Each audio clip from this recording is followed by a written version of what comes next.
City Kickboxing Hit Tour. Was that disappointing? No, it's not disappointing at all. Yeah, it is what it is.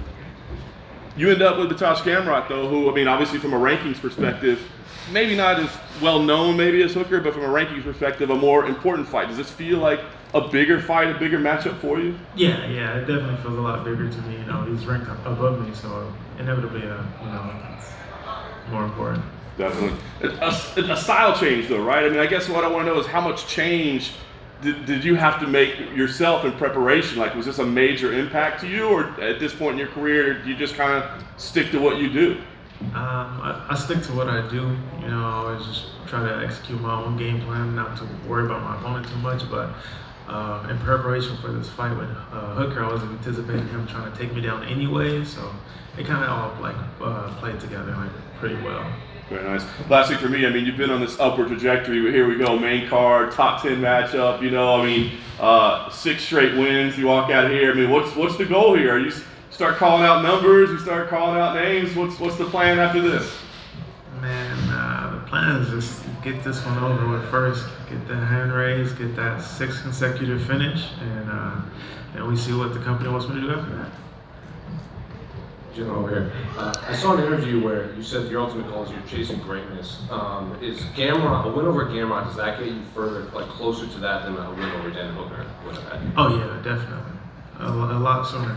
Because I feel like, the last question that people wanted to answer is, how's Jalen's grappling? How's this? How's that? So, a victory over Metalish would definitely solidify a lot of those doubts in people's mind about my grappling accolades and my takedown defense. So, I'm ready for the challenge. He came in with a lot of hype in the UFC. He was a champion, KSW and stuff. Were you aware of him before he signed for the UFC and started the climb?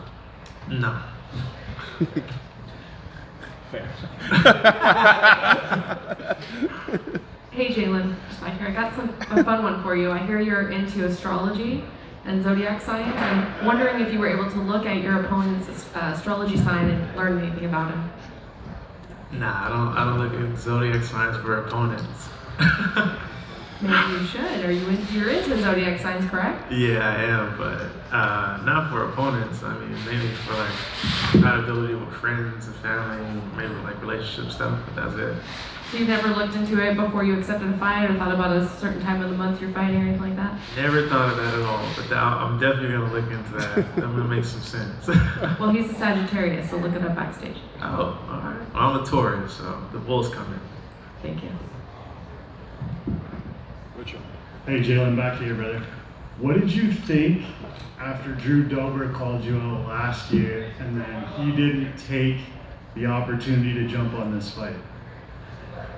I honestly don't even really want to speak on that too much because he's not here. He didn't step up. So why would you say somebody's name if you're not going to step up? I'm not going to say nobody's name unless I feel like I could beat them any day of the week. That's just how I feel. That's how I roll. As you see, I don't say too many people's names at all because that's just not me.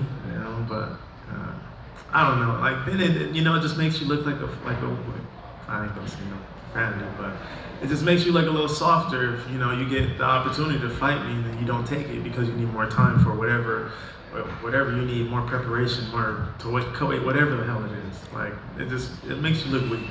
And then even when he called me out, he just kept talking about Michael Chandler. Oh, Michael Chandler fight this, Michael Chandler fight that. He didn't really want to fight me. He didn't want these problems, like he said. He didn't. Hey, Jalen over here. In your fight with Dan Hooker before it got canceled, you opened up as a favorite. Now with the Gamrot fight, you're an underdog. First time been an underdog in quite a while. Kind of curious your opinion on how you feel about that. I'm always underdog in my mind. It don't make a difference to me. Shoot. If you're a betting man, bet some money. Love to hear that. And then the last question, speaking of a betting man, main event, Jon Jones fighting for the first time in a while. If you were allowed to put some money down, who would you take? You can't bet against Jon, man. You just can't. Jalen, I'll go over here.